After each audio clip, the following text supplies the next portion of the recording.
Good evening. It's Facebook Love number 181. It's almost Thanksgiving. I hope you're well.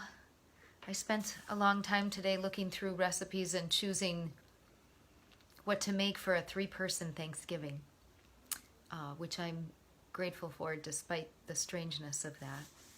It's fine. It's fine. I found a very poemy poem. I seem to be attracted to these right now. This one makes me think about something that's been on my mind a lot, which is that even the really terrible, sad, and painful things which have happened during the pandemic and even over the last 4 years in our public life have served a purpose. They've served a real purpose, and I've been pondering that, what that will mean in the future. So I found a poem by Maxine, Cumin, K-U-M-I-N. This is titled, Getting the Message. God, the rabbis tell us, never assigns exalted office to a man until he has tested his mettle in small things.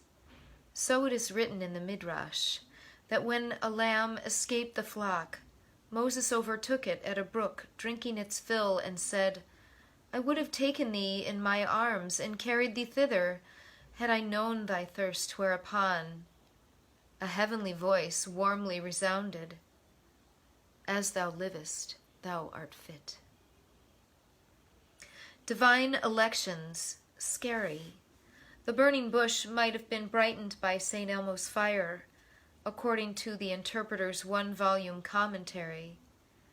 The slopes of Exodus, scrub growth close cropped by tough horned herds of Jacob's sheep, now prized as an heirloom breed, lack treetops, mountain peaks, or spires that might discharge electrical ghost plumes. St. Elmo's seems less science than the desire of modern exegetes to damp the flame. I like my Bible tales like Scotch, straight up, incontrovertible as Dante's trip through 7 circles, Milton's map of paradise, or Homer's wine-dark epic.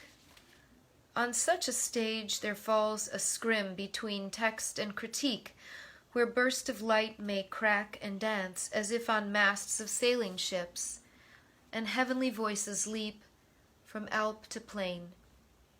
In Sunday school I shivered at God's command, Take off thy shoes, thou stand'st on holy ground, and lay awake in the hot clutch of faith, yearning yet fearful, that the Lord might speak to me in my bed, or naked in my bath.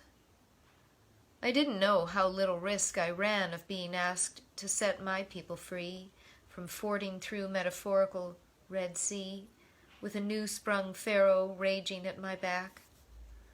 I didn't know the patriarchy that spared me fame had named me chattel, handmaiden.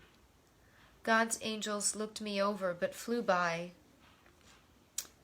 I like to think God's talent scouts today select for covenant without regard for gender, reinterpreting the word so that holy detectives glossing the bush, most likely wild acacia, scholars of J, E, and P, deciphering Exodus, will fruitfully research the several ways divine authentication lights up truth. Fragments of it, cryptic, fugitive, still spark the synapses that let us live. From Tikkun, Getting the Message by Maxine, Cumin. I really like that. It's complicated, but basically it's thinking about whether or not you might be someone that the Creator would speak to directly. And if you're a woman, would that happen except to speak to you as a vessel, as something useful, but really barely more than an animal? when I was in college, I thought about that concept, and I was sitting around the dinner table with my dad after dinner one evening, and I said, do you think that our Maker is concerned with our physical bodies as, our gender, our parts? Or is our Maker concerned with what we do with the body and the soul that we are working with and how we choose to live? And he said, I don't think that the gender of your body matters at all. That was back in the 80s when I was in college. And I've always pondered that and thought about it.